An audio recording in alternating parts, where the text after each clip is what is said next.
Total chaos at Ferrari. The walls of Maranello are shaking. Whispers have turned into roars.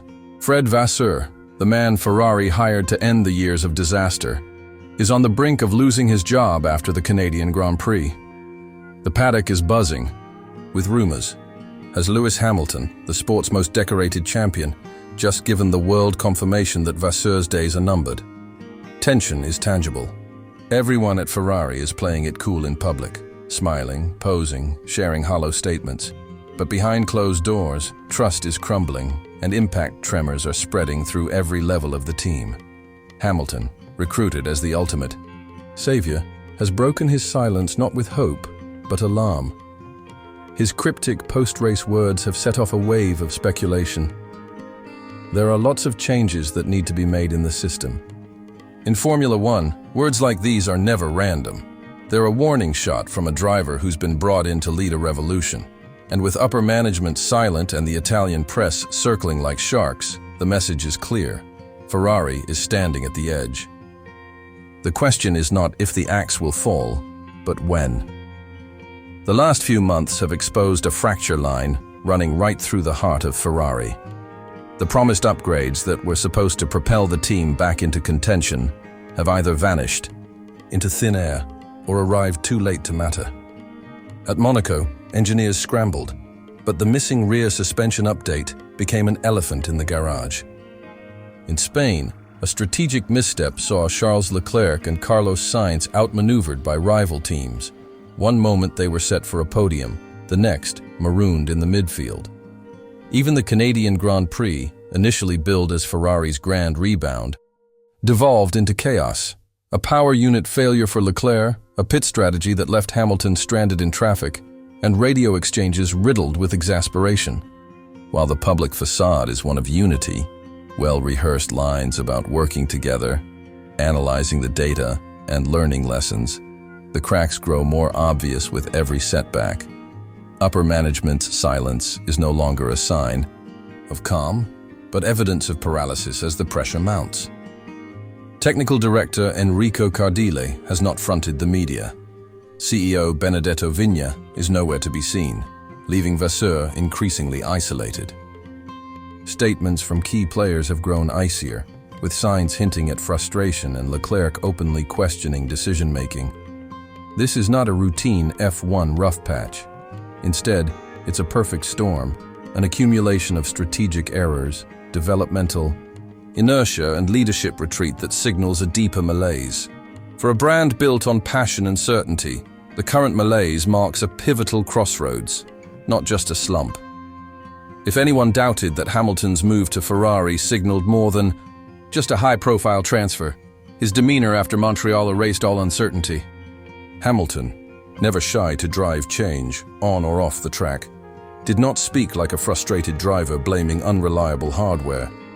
Instead, his words echoed those of a leader, intent on exposing deeper rot within one of motorsport's most hallowed institutions. "I wish I could tell you what is happening," he told international media, a loaded phrase that left fans and insiders parsing every syllable. For Hamilton, used to the rigor and clarity of Mercedes, Ferrari's organizational inertia must feel like quicksand.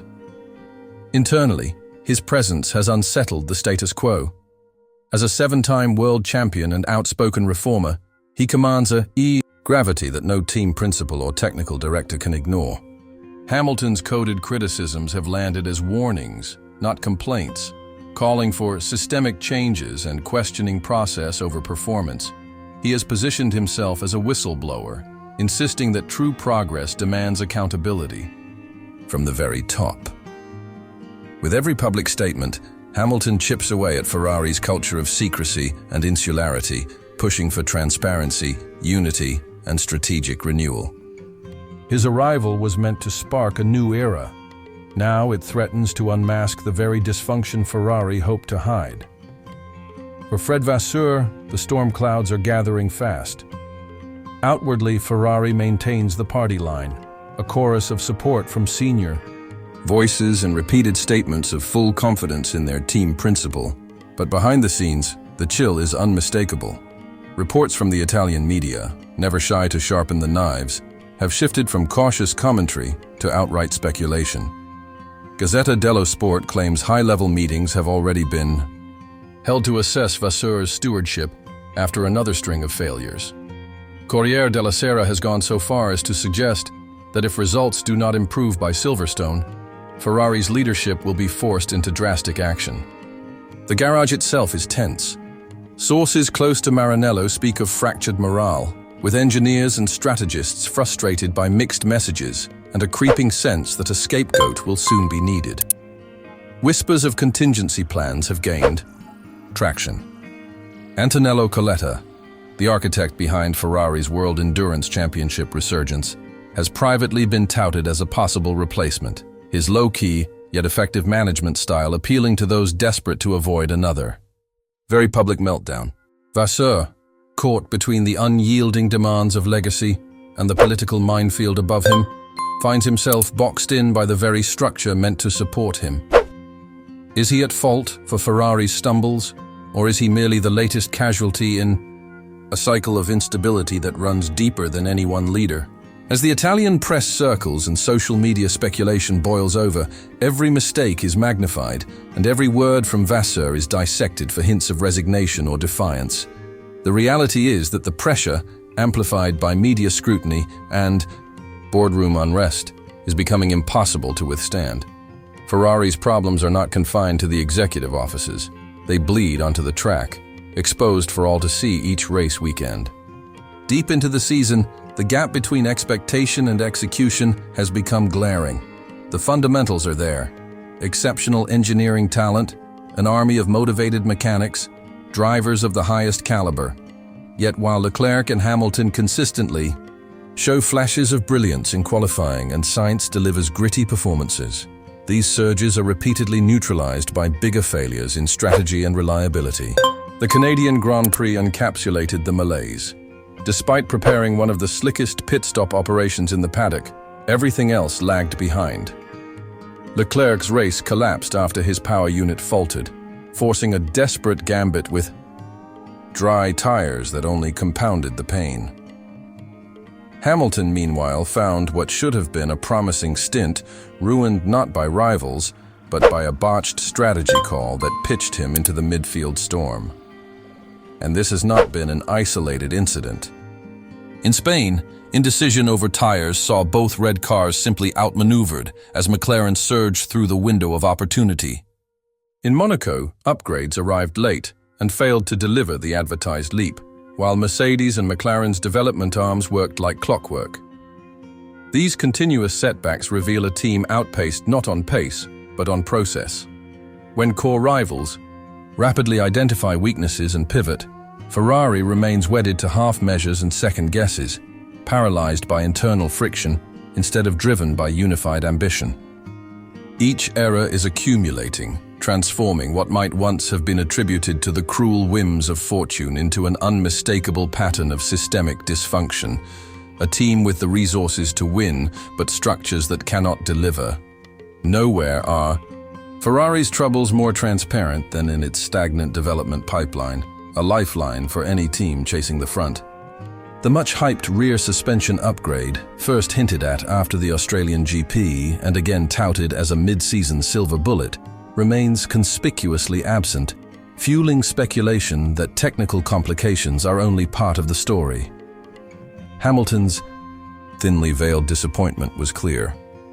"I don't know why we haven't brought them," he said after Canada, the words landing with the weight of accusation. Behind those closed doors in Maranello, conflicting priorities and entrenched hierarchies appear to be grinding progress to a halt. Engineers privately grumble about last-minute vetoes from upper management and endless committee debates that stall green lights for upgrades. Instead of clear, nimble communication, the process is bogged down by red tape. Rumors swirl of design proposals gathering dust on executive desks, while rivals press ahead unhindered. The disconnect between technical teams, pit wall strategists, and the boardroom is palpable, reflected both in the late arrival of performance parts and the growing frustration in driver debriefs. This is no routine technical snag. Rather, it points to a culture uneasy with risk, unwilling to empower bold decisions, and ultimately, resistant to the very transformation Hamilton was supposed to drive. Hamilton's arrival at Maranello was supposed to be a catalyst, a seismic, Newey-like shift that could redraw the future of a legendary team. His reputation as a culture changer mirrors figures who have revolutionized teams by sheer force of will and vision. But unlike others who were empowered to dismantle barriers, Hamilton now finds himself pressing against walls reinforced by decades of tradition and political reluctance. His calls for systemic overhaul and new ways of thinking are encountering ingrained resistance, signaling that the old Ferrari guard remains deeply wary of ceding control, even to a driver of his stature. The leadership's hesitance to embrace genuine reform not only blunts Hamilton's potential impact, but risks wasting the unique window his presence provides. No matter how accomplished or influential, even a 7-time champion cannot break through if leadership clings to the past and refuses to adapt. In this environment, winning becomes secondary to mere survival. Everything pivots on what happens next. Austria and Silverstone, the relentless heart of a summer triple-header, aren't just races, they're stress tests for Ferrari's soul. A turnaround could silence the critics and buy time for Vasseur, but another collapse will expose Maranello to open revolt. The upgrades, the strategy calls, even how the team lines up in the paddock, all will be scrutinized as signs of either rebirth or continuing decay. For Fred Vasseur, the next few weeks may determine his place in the Ferrari saga. Visionary, savior, doomed caretaker, or yet another casualty of Maranello politics. For Lewis Hamilton, these races will define whether he's the catalyst for transformation or the latest champion ground down by Ferrari inertia. With rivals surging and the world watching, this is more than a battle for points. It's a fight for Ferrari's identity. Is this the dawn of a new era, or the prelude to an even greater collapse? Let the debate begin.